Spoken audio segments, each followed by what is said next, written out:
한 가지 더 말씀드리면 그 현대미포선의 어떠한 너무 그 부정적인 얘기를 많이 했는데 그럼 어떻게 해야 되느냐? 네, 제가 알기로 그 저게 있어요. 도크가 4개 있는데 그 중에 하나가 자동차 운반 선박 전용 도크가 되거든요. 네. 네, 근데 자동차 운반 선박이 사실은 현대중공업, 현대사무중, 현대미포선이 동시에 이제 그 선박들을 건조를 하는 그런 형태가 되고 있는데 자동차 운반 선박이 사실은 원가가 되게 높은 선박이 됩니다.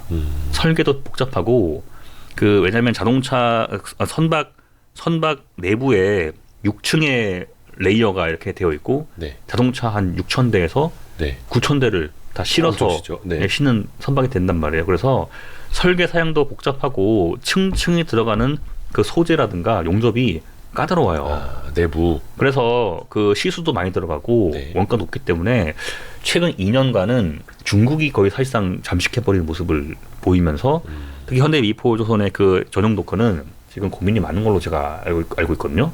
이거를 해결하려면은 결국은 제가 지난번에도 우리가 기술 개발을 해야 되고 네. 기술 개발을 스스로 하든 아니면 웬만하면 국산에서 한국에서 이제 개발된 그러한 새로운 소재가 들어가는 그러한 이제 부품을 사용을 하든 그런 면에서 요즘 한국에서 개발된 스타트업에서 개발된 에어덱이라는 기술이 있어요. 에어덱. 엔진 기술이에요? 아니요. 그게 뭐냐면 어디에 쓰여요? 결국은 자동차 운반 선박에 네. 층이 있다고 말씀을 드렸고 네. 요거를 데크라고 얘기를 하지 않습니까? 네. 카 데크라고부터 얘기를 하거든요. 네. 여기에 이제 적용되는 복합 소재가 된다. 새로운 소재. 복합 소재. 예를 들면은 뭐 카본 파이버 비슷한 거죠. 예, 강도를 더 높이면서 중량을 그 에어데크 기술이 적용됐던 그 접합 부위에는 중량이라든가 무게를 약 40%를 줄여주는 강도를 더 높일 수 있는 그러면 당연히 원가가 떨어지기 때문에 건조 원가라든가 수주 성과를 내릴 수 있는 경쟁력이 생기게 되는 것이죠. 이러한 기술들을 좀 적극적으로 도입을 한다면 그러면 현대미포선이 지금 약간의 어려움을 타개할 수 있는 방법은 있을 것이다. 그러니까 꼭 그 기술뿐만 아니라 지금까지 만들고 있는 선박 기술만으로는 굉장히 많이 중국에 우리가 뺏기고 있어요. 냉정하게 얘기를 하면 올해 전 세계 발주 시장에서 LNG 선박 하나 제외하고 나면 중국이 그렇죠. 점유율 50% 다 갖고 있습니다. 근데 아까 뭐 LNG 선박 수주도 중국이 이제 막 올라오고 있다고 그렇죠. 하셨고. 이제 가져오고 있는 중이고. 그래서 이전 상태로 그냥 2, 3년 흘러가 버리면 네. 다시 이 중국 조선소의 위상이 올라간다라고 저는 보고 있고요. 그림 11번 보시면 네. 지금 중국이라든가 한국 조선소의 인도 실적이거든요. 제가 가장 강조하는 것은 인도 실적입니다. 수주를 아무리 많이 받아도 제때 인도를 못하면 실적이 안 좋다는 말이에요. 그렇죠? 그런데 2013, 14, 15, 16까지는 중국 조선소가 에코10이라고 하는 친환경 선박에 적응을 못하면서 수주는 많이 받았지만 인도가 안 돼가지고 한국 조선소가 인도를 더 많이 하는 그런 모습을 보였죠. 이때는 제가 중국이 끝났다라고 많이 강조한 리포트를 썼어요. 근데 2017부터 보시면은 한국 조선소 인도량이 약간 둔화되고 있고 역전이 중국이 격차를 벌리면서 올라간단 말이에요. 네. 중국이 다시 건조 기술을 어느 정도 메이크업하면서 따라오고 있다라고 봐야 되고 12번 그림 보시면은 척당 수주 성과를 보시면 과거에는 중국이 뭐 벌크 선박들 중형 선박에 많이 머물렀었기 때문에 같은 수주 전체량이 많다 하더라도 중국이 만드는 수주하는 선박들은 저부가 가치의 낮은 성과들 이런 배들로 봤단 말이에요. 근데 최근 보시면은 우리는 LNG 선박 수주를 좀 많이 했고 환율 상승 효과로 성과가 오른 것으로 봐야 되고 중국은 수주 믹스가 달라지고 있는 겁니다. 이제 24,000T 컨테이너 선박 중국이 다 수주하잖아요. LNG 선박도 중국이 다 수주하고 있고 자동차 운반서 중국이 전량 다 수주를 해버렸고 에탄 캐리어도 중국이 했다라고 차트를 제가 보여드렸고 우리는 단순하게 LNG 선 수주 들었고 환율 상승 효과로 적당 가격이 오른 건데 중국은 믹스를 거의 잡아먹고 들어오면서 적당 수주 성과를 높이고 있는 겁니다. 이렇게 되면 내년도 수주 경쟁에서 선가를 계속 높은 가격을 유지를 하면 선주 입장에서 누구를 선택할 것인가.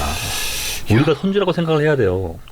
그 환경이 되게 조금 뭐라 해야 되나 좀 안 좋은 것만 말씀해 주셔서 안 좋은 것만 들리는지 모르겠지만 가격도 그렇고 선주들의 움직임도 그렇고 중국의 경쟁 상황도 그렇고 조금 안 좋은 쪽으로 가는. 이게 그러면은 다시 모르겠다. 이게 조선도 되게 어려운 게 뭐냐면 몇 년 만에 사이클이 온 줄 알았는데 그게 LNG 하나만 그것도 왔던 아니고. 거죠. 그렇죠. LNG만 카타르를 제외하면 올해랑 작년 수주 실적은 그렇게 의미가 있지 않았습니다. 사실은. 그러니까 계속 누누이 말씀해 네. 주시는 게 LNG만 많아서는 안 되고 선종이 좀 다양해져야 된다. 뭐 탱커가 자, 많이 들어와야 된다. 이렇게 그리고 말씀해 주셨어요. 탱커가 왜 중요하냐면 자 이렇게 얘기를 해야 돼요. 네. LNG 선을 보통 언론 자료에서는 고부가 선박이라고 얘기를 한단 말이에요. 그렇죠. 근데 고부가라고 하는 거는 교과서적으로 얘기를 하면 원가 대비 매출 가격이 더 높아서 네. 그 갭이 벌어지면은 고부가가 되는 거 아니겠습니까? 그렇죠. 그렇죠. 그거잖아요. 가격이 높다고 고부가가 되는 것이 아니라 LNG 선박을 지금 가격이 한 2.5까지 오르긴 했지만 네. 2억 불 이라고 가정을 합시다. 음. 네. 근데 이 선박을 수주를 할 때 타겟 마진을 한 10% 잡을 거란 말이에요. 네. 근데 건조 기간은 얼마나 걸리죠? 보통 한 3년? 26개월. 예. 26, 7개월 걸린단 말이에요. 예. 자, 탱커 선박, VLCC급 탱커 선박. 네. 선가가 요즘 1.3까지 오르긴 했지만 1억 불이라고 합시다. 딱 네. 2배 차이. 예. 근데 이 선박은 타겟 마진을 한 5% 잡겠죠. 음. 네. 근데 이 선박의 건조 기간은 그것도 13개월. 예. 12, 13개월. 그러면 26개월 동안 LNG는 한 척 인도가 되는 거고 VL 탱커는 두 척 인도가 돼요. 네. 그렇죠? 자, 건조 기간은 이렇게 얘기를 해야 되고 그럼 똑같아요.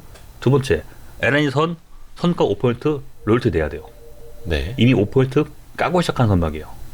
그것만 나가느냐? 갖가지 전자장비들이 많이 들어가는 선박이기 때문에 이런저런 로열티가 꽤 나갑니다. LNG 선박은. 근데 탱커 선박은 철판을 제일 많이 쓰는 선적이 그 탱커 선박이에요. 네. 그래서 후판가가 오르게 되면 코스트 푸시 효과로 선가도 높여버리면 되는 것이고 네. 의외로 그 안에는 오일 카고 탱크만 넣으면 되는 것이기 때문에 별다른 전자장비가 안 들어가요. 그렇죠? 그러면 같은 26개월 동안 건조 마진에서 탱커가 유리하다고 얘기를 해야 됩니다. 삼국조선소는 탱커로 인도량, 건조량의 반을 일단 채워야 돼요. 비슷한 사례로 18년도, 19년도로 기억을 하는데 네. 19년도, 18년도 말이 될 것 같습니다. 네. 그때 대우조선해양 정성립 사장님이 이제 계속 되었었고 예. 17년도 말부터 18년도에 대우조선해양이 LNG선 수주를 이제 대거 늘렸단 말이에요. 네. 그 앞전 연도에는 2014년도 10월달 유가 급락으로 인해서 14년도 말부터 15, 16년도는 VLC 탱커를 많이 수주받았어요. 그래서 그때 이제 18년도 말에 정성립 사장님께서 언론 나와서 뭐라고 하셨냐면은 지금 우리가 LNG를 많이 받긴 했지만 네. 앞서 받은 VL 탱커 인도가 내년에 많이 들어오기 때문에 마진이 불리할 것이다. 라고 했지만 실제로는 마진이 개선됩니다. 네. 어떤 이유세요? 생산성에서 탱커가 유리하다는 얘기예요. 그러니까 조선소는 도크 기간을 최소화시킬 수 있는 그런 건조로 가야 됩니다. 배 한 척이 도크에 오래 머물러 있으면 그만큼 자금이 잠겨요. 배를 빨리 넣고 빨리 빼고 빨리 넣고 빨리 빼고 인도 대금 회수하고 이런 식으로 가야 돼요. 회전이 빨라져야. 그렇죠. 커피숍에 손님이 너무 오래 계시면 이게 어렵게 되는 거잖아요, 보면. 그래서 탱커 선박이 굉장히 중요하고 현대 미포 같은 경우가 미포 탱커라는 닉네임이 붙을 정도로 네네네. 탱커 선박의 가장 그 대표적인 조선소가 됐었거든요. 근데 지금 MR 탱커가 잔량이 없단 말이에요. 울산 조선소에. 네네네. 올해 말 지나면 이제 올해 9척 장고, 10척 장고 있는데 올해 말까지 3척 인도하고 내년 상반기에 7척 내면 끝내요. 그럼 내년도에 뭐가 들어오느냐? 38척의 피더 컨테이너 선박을 인도를 하는데 차이가 뭐냐면은 MR 탱커는 5만 톤급의 석유 제품 운반 선박으로 완벽한 표준 선형입니다. 생산 쪽에 계신 분들 얘기 들어보면요, 도면도 안 보고 그냥 배를 찍어낸대요. MR 탱커 50K 똑같은 선형 하나밖에 없기 때문에 도면도 보지도 않고 그냥 막 찍어내요. 네. 엄청나게 회전이 빠르다는 얘기가 되는 거죠. 근데 내년도에 인도가 되는 38척의 피더 컨테이너 선박은 마리 컨테이너 선박이지만 급이 다릅니다. 1400TU급도 있고 1800TU급도 있고 2100TU급도 있고 2800도 있어요. 설계도를 따로따로 다 그려내야 돼요. 사이즈가 다른 배들을 건조할 때마다 공간 배치를 다시 해야 돼요. 그만큼 시간 로스가 생겨요. 커지고 효율이 떨어지고. 그래서 미포선의 역대 실적을 보게 되면 MR 탱커 인도량이 반 이상 차지할 때 마진이 극대화되는 모습을 보이는데 지금 몇내 미포선의 잔량을 보시면 결국은 선종이 다변화되는 모습으로 가고 있어요. 말이 컨테이너 선박이지만 컨테이너 선박에서도 급이 달라요 이렇게. 근데 그것도 다변화되는 것도 수익성에는 좋은 거는 아니고. 좋지 않죠. 거기다가 그리고 그 배들 빼고 나면은 그 미포에서는 선박 건조 기간이 짧기 때문에 내년 상반기가 지나면 올해 지금부터 2, 3개월 동안 수주를 많이 못 채우면 내년 상반기가 되면 상반기는 안 갈 겁니다. 봄좀 되면은 잔량이 훅 줄어들 거예요. 환율 상승 효과로 금액 단위로 지금 잔고 늘었다고 말하고 있는 거잖아요. 그만큼 큰 금액 단위로 빠져나가게 되겠죠. 이게 지금 분명한 현실이에요. 네. 약간 좀 조선업에는 지금까지 들은 걸로 봤을 때는 좀 LNG 선 하나만 보고 그거 하나만 보고 너무 좀 막 사이클에 대해서 너무 조금 정말로 슈퍼 사이클이 맞다고 하면 지금도 수주가 물 미듯이 들어와야 되겠죠. 2003, 4, 5, 6년도를 돌이켜 보시면 그때는 수주가 뭐 자고 일어나면 열척씩 그냥 매일매일 수주가 났었고 2000 언제야? 그럴 때는 이제 다른 산업을 담당했던 분들은 약간 어떻게 그럴 수가 있느냐. 이런 얘기들을 하셨던 걸로 기억나고 있거든요. 해서 조금 좋은 신호가 나타나려면 아까도 계속 강조해 주신 것처럼 탱커 같은 거의 수주가 그렇죠. 두세 개도 아니고 많이 나와야 돼요. 정말 많이 나와야 되고 선주사들은 아마 조선소의 잔고가 줄 때까지 기다린다. 그래서 앞서서 그림 3번을 보시면 그러면 신규 선박 없이 어떻게 선박 공급을 유지하느냐. 저 MR 탱커 같은 경우에 신규 선박 발주 금액 발주량 더하기 중고 선박 거래량을 더해보면 작년하고 올해하고 별 차이가 없죠. 중고 선박을 계속 그 조달을 해서 선박 그 충분한 공급량을 유지를 하고 있어요. 거기다가 뭐 친환경 선박 개조하면 돼요. 급할 거 한 개도 없습니다 지금. 그렇죠? 오른쪽 보시면은 올해 중고 선박 거래 금액이 그 신규 선박 거래 금액의 발주 금액의 거의 3배. 이건 제 생각이 아니라 선주들이 이렇게 거래를 하고 있잖아요 지금. 저는 왜 그런지를 설명한 것이고 제가 이렇게 될 것이라고 말한 것이 아니라. 이게 지금 선박 시장의 흐름이에요. 이렇기 때문에 조선업은 누구나 알고 있듯이 사이클 산업이고 그 수주 산업이 됩니다. 수주가 일단 늘어나는 것이 첫 번째예요.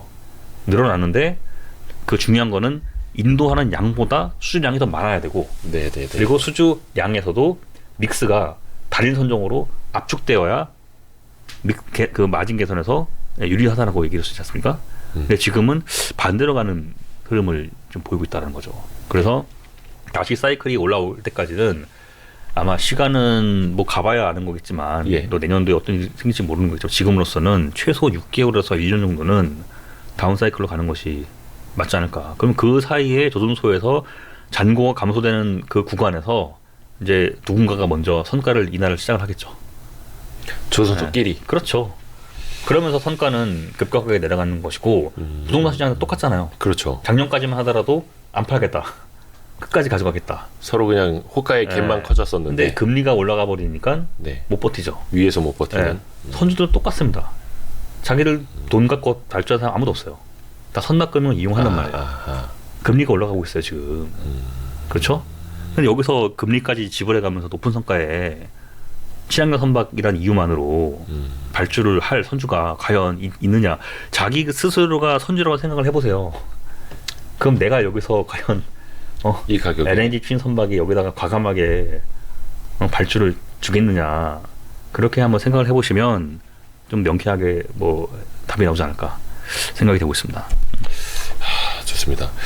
요게 근데 또 앞으로 또 어떻게 변할지는 모르겠습니다만 뭐 내년에는 뭐 앞에서도 뭐 머스크 이야기를 해주기는 했는데 뭐 경기 침체다 뭐다 운임 하락이다 뭐다 해서 현재까지로는 굉장히 조금 내년의 기상도도 먹구름이 가득한 좋지가 않죠. 지금 탱커 상사들 같은 경우에도 운임이 3분기 동안 올랐단 말이에요. 그래서 스콜피오 탱커라든가 뭐 TK 탱커 어닝이 굉장히 좋았어요. 자, 특징 두 가지. 스콜피오 탱커가 3분기 실적을 발표하면서 뭐라 했느냐. 보유 선박이 지금 몇 척이지? 한 70척 정도 되는데 네. MR 탱커 플러스 LR2 탱커에서 그 중에 23척을 세일즈 리스백이라고 네. 일단은 판매를 다시 하고 그 배를 재용선을 쓰겠다. 아하. 그만큼 선박 매매 차익을 확보를 하고 그리고 용선료 지불하면서 배를 쓰겠다. 아, 가격은 오를 만큼 네. 올랐다. 그런 식으로 이미 엑시를 하고 있는 거예요. 네, 그래서 신조 선박 투자를 하는 것이 아니라 네. 중고 선박들을 다 처분을 하면서 그럼 다시 또 그 중고 선박 가져와 가지고 선박 공급량을 유지하고 있죠. 그렇죠? TK 탱커스 같은 경우도 뭐라 했느냐? 지난 2분기랑 똑같습니다. 네. 지금 탱커 시황이 좋다. 왜 좋냐면은 똑같아요. 탱커의 수요도 수요지만 공급량이 줄었는데 그만큼 선박 공급은 더 줄었기 때문에 운임이 오른 거예요, 그냥. 정말 좋은 게 아니라는 얘기죠. 운임이 좋다는 얘기죠. 그러니까 이 얘기는 조선소는 불리하고 네. 해운사가 유리하다는 얘기입니다. 그러니까 우리는 해운사를 주목을 해야 돼 지금. 시기적으로. 오히려 그렇죠. 반대로. 네. 오히려 컨테이너처럼 지금 여기서 신선박 발주를 질러버리면 컨테이너 운임이 지금 아작나듯이 네네네. 여기서 탱커 선박 선주들이 탱커 선박 발주를 확 늘려버리면 그렇죠? 네. 그럼 탱커 운임이 급락을 하겠죠. 이미 탱커 운임은 특히 MR 같은 경우는 내려오고 있는데. 근데 운임이 떨어지는데 해운사를 주목해야 된다는 건 어떤 의미예요? 아, 지금까지는 그랬다는 거죠. 네. 네, 그리고 오히려 선박 공급을 계속 줄여놓고 있는 상황이기 때문에 네. 계속 그 안에서 운임이 오르락 내리락 오르락 내리락 하는 거죠. 그러니까 지금 내려오고 있긴 하지만 지금 절대 레벨에서의 운임은 BEP를 크게 넘어갔어요. 네, 굉장히 크게 넘어갔습니다. 네네네. 지금까지는. 그러니까 여기서 오르락 내리락 오르락 하겠지만 여기서 계속 프론트라인이라든가 TK라든가 스콜피 탱커도 공통적으로 하는 얘기가 지금 탱커 선박의 글로벌 오더북이 역사적 최저 수준이다. 이것이 상당 기간 지속될 것이다. 라고 얘기를 하고 TK 탱커 같은 경우도 그 선박을 발주하지 않는 세 가지 이유를 얘기를 했단 말이에요. 네. 첫 번째가 선가가 너무 높다. 두 번째가 지금 조선소의 슬롯이 지금 부족하다. 응? 특히 TK는 중대형 탱커이기 때문에 MR을 하지 않고 네. LR 아프라막스급 이상 하기 때문에 뭐 삼호라든가 뭐 현대중공업을 발주를 해야 되거든요. 삼성도 발주를 해야 되거든요. LNG가 너무 많잖아요. 그러니까 인도를 받는 게 너무 늦다. 네. 세 번째로는 선박 기술이 아직은 불안정하다. 연료의 확보부터 시작을 해가지고 아직은 불안정하다. 세 가지 이유를 계속 강조를 하면서 선박 투자를 할 생각이 없다라는 거를 계속 강조를 해요. 네. 그럼 컨테이너는 이미 시황이 무너졌고 네. 탱커는 버티고 있는 거죠. 선사들이 담합을 하는 것처럼 해서 버티고 있는 거죠. 그렇죠? 그 마지막으로 그런 질문 좀 한번 드려보고 싶은데 이게 주가 얘기를 자꾸 해서 그런데 근데 이제 투자자들 입장에서는 별로 오른 것도 없고 그렇죠? LNG선 그 수주 호황일 때 그게 별로 반영된 것도 없고 그러면 이게 다음 사이클을 기다려야 되는 건가? 그냥 조선주 투자는 속된 말로 망한 건가? 일단은 그 LNG 같은 경우도 제가 아마 지지난번 나와서 했던 얘기가 카타르 LNG가 발주 나온다고 해서 주가에 영향 없다라고 말씀을 드렸어요. 네네, 왜냐하면 네네. 이미 기획된 이미 알려진 수주권들이기 때문에 모르는 것들이 툭 튀어나와야 되는데 이미 알려진 것들이 너무 늘어져가지고 나왔단 말이에요. 네, 그래서 그런 것들은 오히려 주가에 큰 영향이 없다라고 제가 말씀을 드렸었죠. 그러니까 LNG 선박을 제외하면 올해 국내 조선소의 수주 실적은 그렇게 좋았다라고 말하기가 사실 어렵습니다. 네. 뭔가 그 밸류에이션이나 막 이런 거로 봤을 때도 지금 뭐 밸류에이션이 싸니 많이 뭐 이런 것도 지금은 들이대기가 지금 밸류가 싼가요? 지금 굉장히 비싼 거 아닌가요? 모르겠습니다. 그 다른 사람이랑 비교해야 되는 거기 때문에. 뭐 또 이거 사이클로 어떻게 보느냐의 차이가 다음에 나와서는 제가 글로벌 밸류에이션을 비교해서 가져올게요. 제가 지금 다른 업종이랑 비교를 안 해봐가지고 싼지 안 싼지는 다른 업종과 비교를 해야 되는 거잖아요. 그건 제가 못 해봐가지고 그건 제가 말 못하겠고 다음번 나오게 되면 다른 글로벌 업종하고 조선업 업종의 밸류가 어떤지 정도는 제가 한번 비교해보도록 하겠습니다. 그리고 참 끝내기 전에 지난번에는 그 대우조선의 양이 어떤 기술력 측면에서 많이 강조를 해주셨잖아요. 근데 이제 그때 달린 댓글 중에 하나가 그럼 그 기술력이 실적으로 이어지느냐, 그 기술력이 주가로 이어지느냐 그게 참 답답한 저건데 보세요. 지금 LNG 선박이 네. 기존의 포스트로크 발전기를 달던 시절에서 네. 투스트로크로 변화되는 거를 대우조선해양이 가장 먼저 해결을 해줬고 예. 그러면서 대우조선해양이 2012년도부터 2017년도까지 LNG 선박 수주를 싹쓸이해요. 예. 그리고 그 독점력을 가지면서 관련 기업 기술들을 특허를 걸어버려가지고 예. 소송까지 걸어버렸었고 그렇죠? 네. 소송을 끝까지 특허를 안 풀어줬었으면 삼성하고 현대는 굉장히 어려웠을 겁니다. 근데 대우조선해양은 그 특허를 풀었어요. 국내에서는. 네. 대신에 해외에다는 걸어놓고 특허를 받고 있죠. 그런 것들이 실적이 연결되고 있는 거잖아요. 네. 그렇죠? 네. 두 번째, 네. 금융투자자분들은 자꾸 그 영업이익 가지고서 그 기업의 실적을 비교하시는데, 네. 자 보세요. 그 지금 현대, 삼성, 대우, 미포조선의 네. 영업이익이 가장 큰 기여를 하는 게 뭔지 아십니까? 영업이익에 가장 많이 기여하는 것. 네. 재무제표상에서 어떤 충당금이에요. 충당금. 매출액 대비 충당금이 가장 낮은 데가 어디냐면 네. 현대 미포조선 10%밖에 안 됩니다. 네. 이거 재무제표 나와서 찾아보시면 돼요. 네. 네. 네. 그러면 삼성하고 현대는 40에서 50%, 대우조선해양은 85%. 대우는 산업은행 관리를 받고 있었기 때문에 네. 가장 보수적으로 충당금을 다 때려 넣었어요, 그냥. 약간 그거는 나중에 이 그럼 다시 내년에 선사가 이 배를 인도받지 않을 가능성에 대한 충당금이나 아니면 아니요, 그러니까 그 후판 가격 상승에 대한 원재료 가격 많이 올라서 후판가가 10% 올랐는데 네. 20% 오를 거라 가정을 해버린 거죠. 네. 근데 실제로 그만큼 안 오르면은 선박이 인도가 될 때마다 환입이 오히려 발생되죠. 또 환입이 되죠. 자 그러면 충당금은. 아까 보여주는 차트를 다시 보시면 이건가요? 네. 대우조선해양이 내년도에 선박 인도량이 그로스로 대우가 제일 많습니다. 네. 그렇죠? 네. 그럼 매출 성장폭이 대우가 제일 크겠죠? 두 번째, 국제 호판가는 지금 떨어지고 있어요. 철마스 가격이 톤당 85불로 엄청 내려왔어요. 네. 네. 그렇죠? 그러면 내년도에 급하게 철마스 가격이 올라가기는 어려워 보이죠. 네. 중국 경기가 좋지 않을 거기 때문에. 네. 그렇죠? 그러면은 그 올해 과도하게 잡았던 이 충당금은 선박이 인도가 되면 될수록 네. 내년에 환입될 수 있는 효과가 생기겠죠. 물론 다른 선수도 마찬가지 되는데 충당금 많이 쌓은 선수가 많이 활입을 하게 되겠죠. 네. 네. 그러면 재무제표상 영업이익 포텐셜은 누가 클 거냐 이런 것들을 좀 하나하나 비교를 하면서 우리가 얘기를 해야 됩니다. 단순하게 재무제표상으로 영업이익률이 얼마였기 때문에 그렇게 이 회사가 안 좋으면 하나그룹이 아무리 방산기소 해만 보고서 네. 이런 기업을 물론 2조 원인가요? 낮은 가격이라는 거에 싸게 부담도 샀죠. 없기도 하지만 제가 그런 얘기를 들었어요. 현대중공업이 제가 지난번에 나와서 대우조선해양 연구소 네, 그 말씀을 많이 해주셨죠. 드렸잖아요. 그러고 나서 제가 알고 있기로는 여의도의 조선 애널리스트 분들이 네. 다 그 시형 연구소 투어를 갔다 왔고 네. 제 영상 봤다는 얘기죠. 단체로 갔다 오셨고 서울 저기 어디야 저희 현대중공업 연구소의 중역분도 정말 대우를 사고 싶었던 이유는 연구소 때문이었다.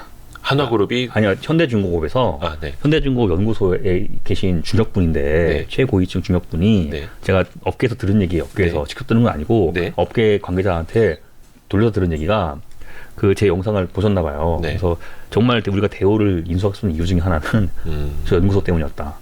네.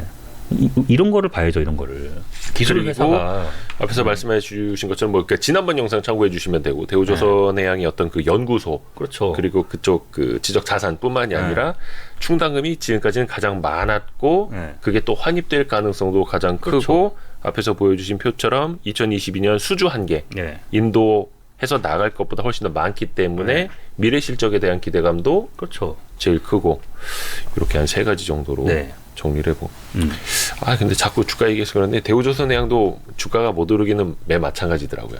그러니까 뭐 지금 조선업이 대우조선해양이라고 해가지고 혼자 슈퍼사이클을 보일 가능성은 낮아요. 제가 지금 대우조선해양이 좀 괜찮을 것이라고 말을 했다고 해가지고 뭐 현대랑 삼성은 뭐 주식 가격이 아니라 뭐 수주 실적이 뭐 반토막 나는데 대우조선해양이 뭐 두 배 는다 이런 뜻이 아니라 상대적으로 상대 평가에서는 대우가 좀 선방할 것이다.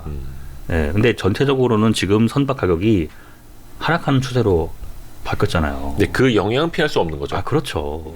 그렇게 좀 우리가 이해를 해야지 제가 대우 조선해양을 좀 얘기를 했다고 해서 네네네네. 대우가 내일 무슨 상한가를 가고 네.